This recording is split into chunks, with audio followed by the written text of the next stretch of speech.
Video games are and always have been a perfect medium for escapist entertainment. Games allow us to live lives we could only imagine and go places we could only dream of. They let us feel like a hero, or sometimes the villain. But nowadays, the most popular games are social or competitive experiences, and this trend has reduced the number of large-scale single-player games released each year.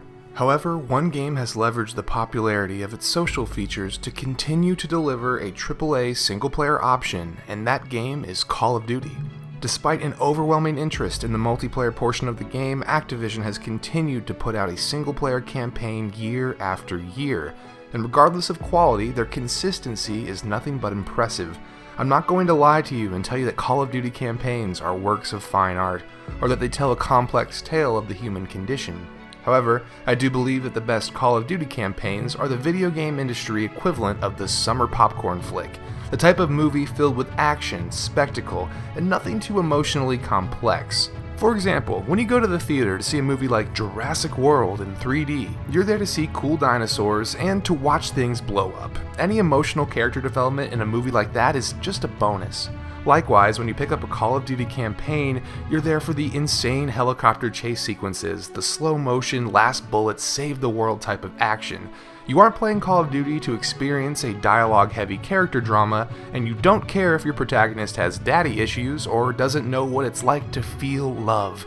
No, you're here to feel like a badass war hero, and when Call of Duty is at its best, this is exactly what you're gonna get. Even Activision is embracing this action movie appeal and going after the likes of actual Hollywood actors to portray major roles in recent Call of Duty titles. Clearly, Activision sees the value in bringing in new players through campaign spectacle. If they didn't, they could have cut the campaign years ago and focused on Call of Duty's bread and butter, the online multiplayer. What if Activision took it a step further? What if Activision focused even more on the single-player campaign? What if Activision spun off Call of Duty with a single-player only version of the game? Would their fans turn on them? Well, I'm glad you asked. I'm NIKMOE, and this is Change the Game, a series where we experiment with our favorite games and imagine how we could change them. And today we are exploring the possibilities of a single-player only Call of Duty. To properly judge the feasibility of such a concept, I played through the campaign of Call of Duty Infinite Warfare and touched absolutely none of the multiplayer. That's right, I played the latest Call of Duty with no intention of ever going online. When I was done, I reflected on the game and tried to imagine how I'd feel if I had just spent $60 on a game that could be completed in just 6 hours. Was it short? Yes, but here's the catch. I actually really liked what I played. The campaign in Infinite Warfare is the best Call of Duty campaign in years, just barely edging out Advanced Warfare as my personal favorite since Black Ops 1. With Infinite Warfare, Call of Duty stopped teasing near-future concepts and went full-on sci-fi, and it works far better than it should. The game opens on Europa, the ice moon of Jupiter, and proceeds to take you on a tour of our solar system and a series of increasingly intense firefights and vehicle sequences. And it plays just as good as it looks. But my favorite part is that the game rarely cuts to a loading screen. In between battles, you'll be walking through your giant spaceship, stopping by the bridge to set coordinates, then to the armory to gear up for your mission, and finally to your personal spacecraft to land on a planet or a moon.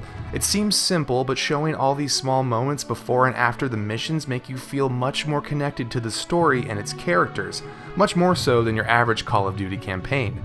The narrative is easy to follow, the action is top-notch, and the game is filled with cool set pieces and moments that you can't help but smile at. It succeeds in being that playable summer blockbuster I described to you earlier. But would the Call of Duty Infinite Warfare campaign be worth $60 on its own? Probably not, but it's closer than you might think, and I believe it can be used as a blueprint to create a fully featured single-player Call of Duty title in the future. Call of Duty campaigns are usually a linear set of missions with very little freedom to deviate from the set path. They've experimented with this in the past, but in Infinite Warfare we can finally see potential for a future Call of Duty game with more to do and more choice. In Infinite Warfare, you're the captain of a large spaceship, and as captain, you're free to choose what missions to accept and where to send your spaceship and crew. Now, in terms of actual gameplay, this just boils down to looking at a map and choosing to complete optional side missions in between the primary story missions, but it is a step in the right direction. Completing these extra missions does unlock additional gear, but the main draw of these bonus missions is getting to see a bit more of the solar system and the story set within. In my playthrough, I fully accepted a side mission near Neptune simply because I wanted to see what Neptune looked like up close, not because I was interested in the in-game unlockable associated with it. For a single-player only Call of Duty to work, Activision needs to double down on this concept. Add more side quests and give the players extra bits of story for completing these side quests. That way those who just want to plow through the main game can, while those who enjoy the atmosphere and the setting will have more to experience. If you complete all the side quests within Infinite Warfare, you'll receive a few in-game unlockables and maybe an achievement, but what I really wanted was an epilogue. Imagine if doing everything in this game gave you an alternate ending. The number of players going for 100% completion would increase, setting a standard for even more single-player content in future Call of Duty titles. Speaking of completion, let's talk numbers. 6 hours to beat, 10 hours to 100% complete just isn't enough for a $60 game in 2016, regardless of quality. But they've got some options. First, Activision could allow players to buy the campaign separately at a lower price if that's all they're interested in. Create an a la carte model for Call of Duty, where single-player modes and local multiplayer would cost around $30, and players could add on traditional Call of Duty Online for an additional $30.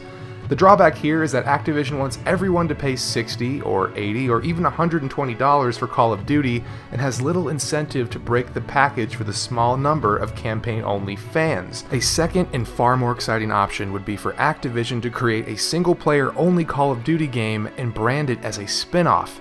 They could tell one of their 3 Call of Duty studios to focus entirely on one huge campaign and create something closer to 15 hours to beat, 22 hours to 100% complete, and if the game is replayable at all, they could easily justify charging $60.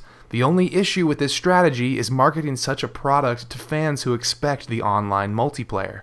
I know cutting that multiplayer is a tough sell, but I believe a single-player Call of Duty title can exist, and here is my proposal. Go all in on a single-player game focused on the mechanics of Call of Duty while layering on new mechanics such as the dogfighting that we see in Infinite Warfare. Lengthen the story and flesh out the side missions to create a large amount of single-player content to explore. Give players a reason to go back and play the game again once they've beaten it, as replayability helps sell new copies of games. Give the game a new subtitle to make it feel more like a Call of Duty spin-off, rather than a Call of Duty game with cut multiplayer. It would almost feel like a new IP for Activision and would generate hype with the Call of Duty fans. And most importantly, capitalize on that action movie fantasy that Call of Duty does so well. Give players something to talk about. Create sequences as memorable as All Gillied Up, or as heroic as the finale of Infinite Warfare. If Activision can manage to string all of these concepts together in a single-player Call of Duty spin-off, I believe they will move enough units to be successful, or at least be successful enough to warrant giving their multiplayer game a year off to become an even more polished product. In spite of everything I've told you, I understand that removing multiplayer from Call of Duty is a huge risk that Activision is probably not willing to take. But I believe the potential is there. Few games manage to bring the spectacle and over-the-top action that Call of Duty does, and I believe there is still a need for this type of big-budget escapist fantasy in gaming.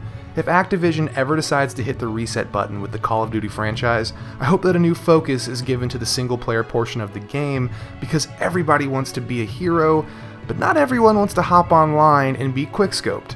It may be a dream for now, but who knows, maybe someday we will look back on Call of Duty Infinite Warfare as the beginning of a new era for the franchise. Thank you all so much for watching. If you're new to my channel, hello and welcome. I make videos like this all the time, so please do subscribe if you'd like to see more. Once again, I'm NIKMOE with ChangeTheGame, and I hope to see you all in the next video.